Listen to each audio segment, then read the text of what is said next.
My name is Bo Gibbs. This is reassessment number 7, work energy.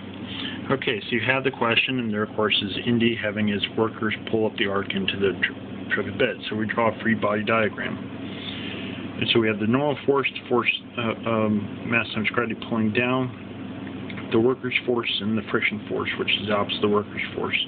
So 27 degree. But we also need to know the angle between the workers, force the workers, and the force pulling down, which is 117 degrees. Now, to solve how much work is done by gravity, we know that work equals force times displacement, and force equals mg, so work of gravity equals mg cosine 117. And then it's got to be 117 because, of course, it's the work between here. So that comes out to negative 111 joules. I'm sorry, so right there. So that's where we're at next. To find find how much energy is lost due to friction.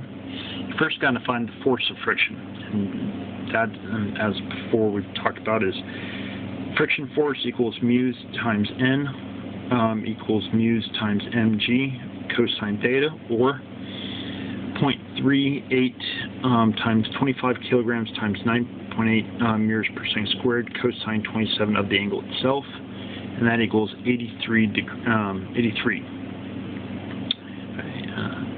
of the friction force. So now this force pulls in the opposite direction of the displacement. So work of friction equals Fk d cosine 180, because 180 is opposite of 0. So you have 83 times 6 meters, which is displacement, minus 1. You get negative 498 joules. The force of the workers pulls in the same direction as the displacement d, so you get work equals Fd cosine 0 degrees, or 113 newtons times 6 meters times 1, which comes up to 678 joules. Now, to answer D, which is what is the change in kinetic energy of the crate?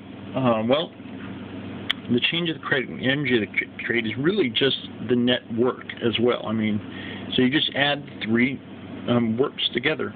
You have work of gravity, work of friction, work of the workers, equaling the net force, or negative 111 minus 498 plus 678 equals 69 joules.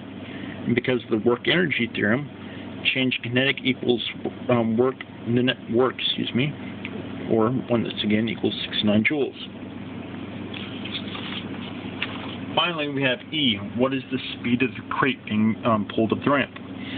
So first we need to know the initial kinetic energy.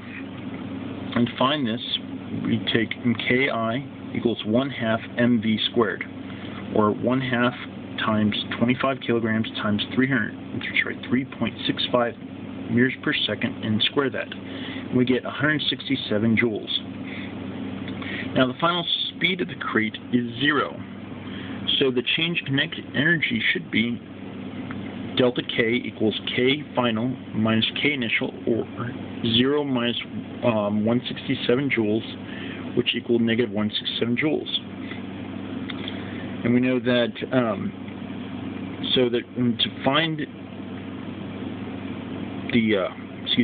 to find the whole problem, we take delta K equals 1/2 mv squared, mv final squared, because we already had the mv initial squared, minus 167 167 joules equals 69 joules.